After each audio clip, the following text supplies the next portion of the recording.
A Canadian woman leaned over, saw the clarity of the water, and crooned, "Oh, this is going to be good." She had the distinctive habit of climbing out of the water and dripping wet on the ladder, shouting out, "I just can't get enough of it down there." The guys on the boat couldn't resist teasing her that she was talking about sex. But who could deny that there was a hefty dose of eros in our relationship with the beauty below? We returned to it again and again, our longing for it never fully satisfied. I sat on the upper deck and remembered this spot from the week before.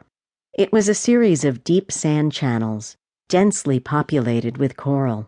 The finger coral were shaped like protruding, stubby thumbs, and the large staghorn coral like the antlers of a deer, hence its name, boneyard.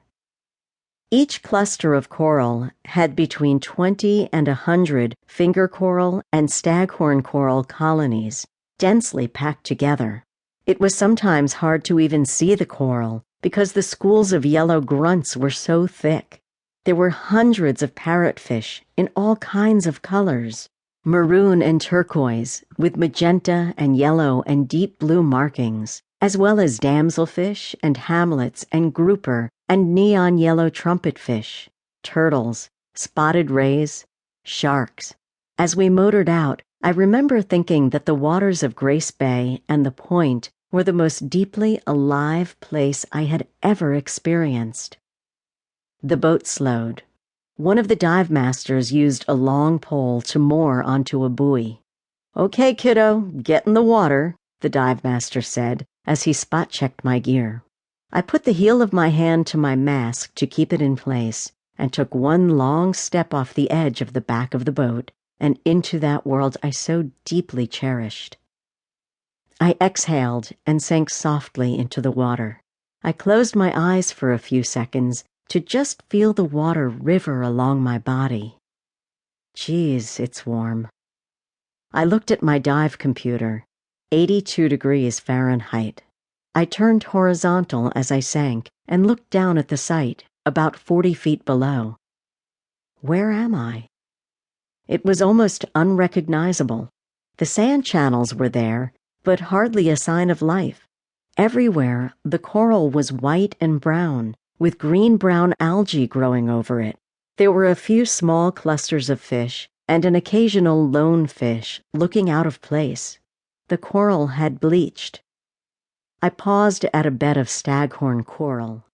The week before, it had been filled with so many juvenile parrotfish and blue chromis that the water appeared to be filled with the snow I had described to Lizzie.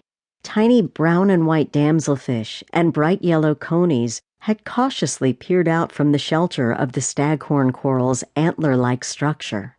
Small, multicolored fish had darted mischievously, sometimes chasing each other, or had nibbled on a piece of coral, nestled in the safety of its tight matrix. Now it was barren and whitish-gray, save for one oval blue tang that nibbled on the algae overgrowth.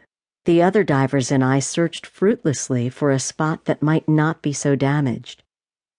As I moved my fins slowly through the water, I felt as if I swam through the ashen remnants of a bombed-out cathedral. Each spot I remembered being deeply alive and illuminated with life.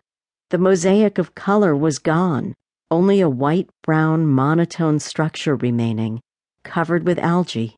What was once brilliant was now muted and withered. What had shimmered was now grayed out. Iridescent, now bleak and barren. How could this happen in less than a week's time? The devastation was unmistakable. We swam through a landscape of millions upon millions of near-microscopic animals, ailing and dead, unable to support the multitude of life forms they once did. I paused at a yard-wide knob of brain coral. The week before, small black and white gobies had sped across its Aztec-like patterns. Next to it had been some bright magenta sea fans. A large school of yellow and silvery white schoolmaster fish had hovered there.